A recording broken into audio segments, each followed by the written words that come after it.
who was originally from Turkey, but has been living internationally, spreading his knowledge and joy for dance across the world. And very excited to be here with him and speak with him in person.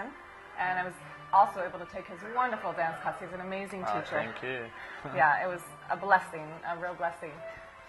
So you first learned how to dance in primary school, like folk dance? Yeah, you can say that. I was asking to my mother like few months ago, let's say, because I wanted to know more about my childhood and how that started. And she was telling me that I was really shy, and she said that to me that I didn't want to go to the dance school to learn folk dance. But I assumed because I was really shy, I didn't want to be in the group, because it's kind of social group and you're like 5 years old, 6 years old. And after I started liking it. And I suppose you can say that I started like 6 years old maybe. And then you now are proficient more in Oriental style and in Romani style. What's the difference between Oriental and folk dance for Turkish style? Oriental dance is interpretation. This is just like my idea, small idea about the dance. I think this Oriental dance is stage, and it's an interpretation of different people, different dancers. Okay. But by saying that, you have the styling like Turkish, all Turkish feels that way, and Egyptian feels that way, and that's where the difference starts. Like you speak English, American English, or English, and you do some movements. Nobody teach you, but it comes naturally. So that's the time you can say, oh, this is Turkish styling. Okay. Yeah, you mentioned like a different dialect. Yeah, exactly. Because Oriental dance is Oriental dance. It depends how you interpret it. And folk dance is it's kind of a dangerous matter, because folk dance is mainly for the people who lives in the country, and sometimes Oriental dance and Romani dance as well not really related with the folk dance, because folk dance is not that. Those are the Romani dance is street dance. And if you would like to learn the folk dance is Karşılama, which is totally different and totally different movement and stuff like that. And Oriental dance is for stage and interpretation. And if you like to, for example, work with me, I like more dramatic and theatrical style. Some other people likes more cheeky style, so it's an interpretation. But you can have the folk rhythm inside the Oriental music. So there you can do a same rhythms. Little Oriental, folkloric moves. Your style is more theatrical style. How would the movements be different in a theatrical style versus street style? If you're talking about Romani dance, let's say, this is not just special for me, I assume, because I've been lucky to try other style of dance as well, like salsa and tango and stuff like that. And it's the same issue, because original dance is very small, the movement is very small and differently. And when it's come to the international world, obviously it's changed. So if you want to put the Romani dance, let's say, to the stage, obviously you need to make the movements maybe bigger, so people see from distance. And some of the movements, obviously, you need to have the ballet technique to make it more clear for people to see. Otherwise, it will be too messy. Some of the Romani movements, let's say, your shoulder moves, your hip moves, your belly moves, your finger moves. So sometimes it can be too much. So that's very natural dance, obviously, for them. But if you want to put some stage to the stage, it should be some other language, so it's connect with with the people, I think. You mentioned ballet, and I think I've heard that frequently, as far as if you really want to kind of take your dance up a notch, really to learn ballet, especially even in belly dance superstars. It's so crucial that they start to take ballet classes. Ballet class is like alphabet, let's say. It's a principle. That's it. There's no other explanation for this. If you want to speak language or any language, even your main language, you need to know what is A, B, C, D. Because in every dance you have turn, in every dance you have, let's say, lift your hand or back bend, Maybe leg leg position, and you need to, so you need to learn. So ballet technique or modern technique provides you do that.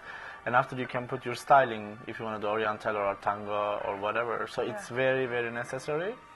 And I wonder too if you found it has helped you as far as the teaching. You have almost this common language of those ballet movements. If it's helped you in teaching or helping dissect the dance, how do you kind of think about the dance and where your feet are? Okay, I actually, well, I mean, it doesn't mean that I study ballet, and I was very bad ballet, you know, because I started learning like when I was 19, maybe 20, 21, I'm not sure. And obviously it's different and difficult when you start. But now I am not a ballet dancer, but I know the technique. But I am self-taught in belly dance. So obviously, yes, when I teach the ballet technique. But I actually have my technique as well. Because Oriental dance technique is totally different than the ballet technique. Because if you want to have the attitude or the, attitude of the belly dance or the styling of belly dance, or if you want to dance salsa or other style, it's tiny bit different. Makes your dance look more Oriental. So often you see a lot of ballet dancers or a lot of people who dance like a ballet and Oriental music, and it doesn't look too Oriental. It's look like a ballet dance. Right. And it doesn't, something wrong.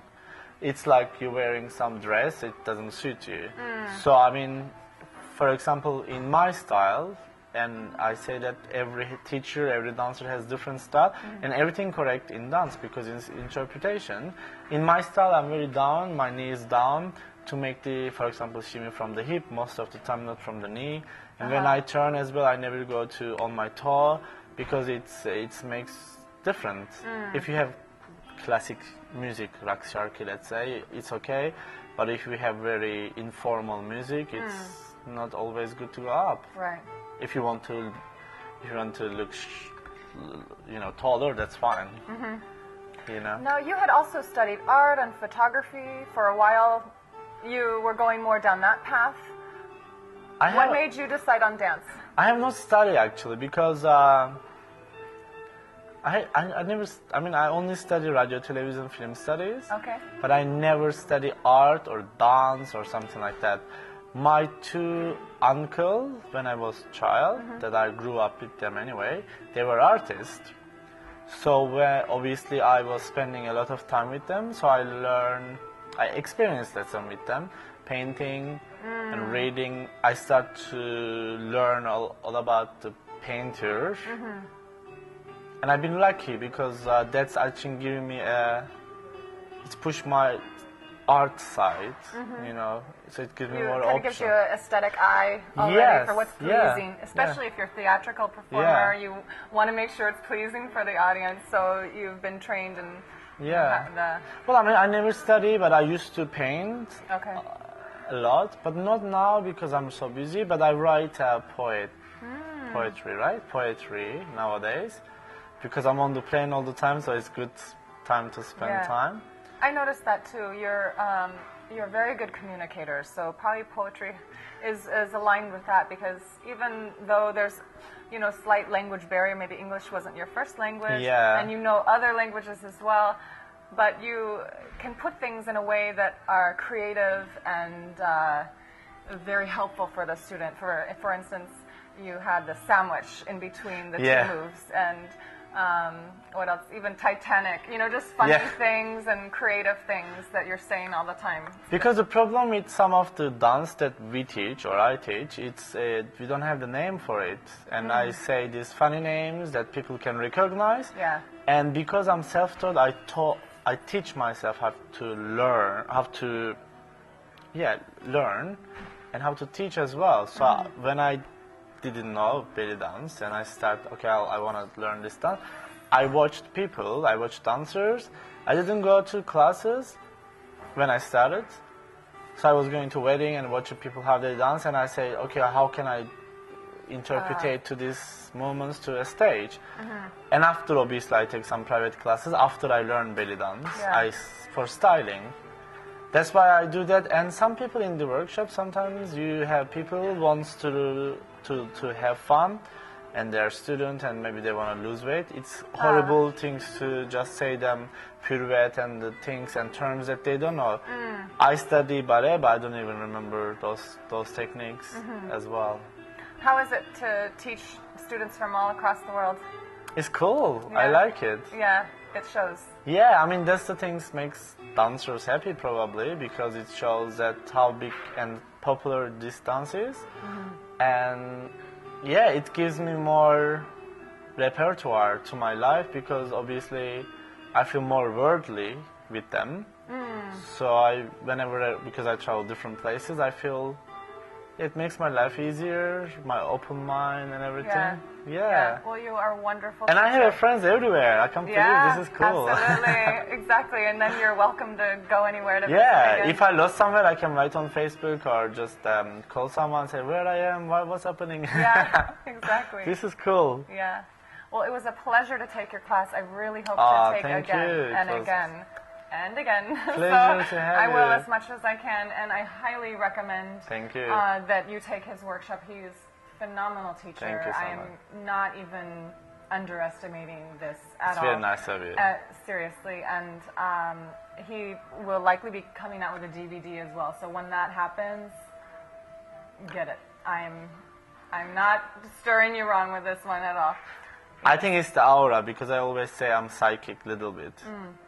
You know, ironically, I'm not psychic, but if the students and when I dance as well, the people gives me this atmosphere, I respond. This is my psychic way. Maybe that's why you've been a good student, and I try to be my best. Okay. All right, wonderful. Thank you so much for talking to me. Thank you. And also being a wonderful tour guide as well for Istanbul. Thank you so much. Thank you.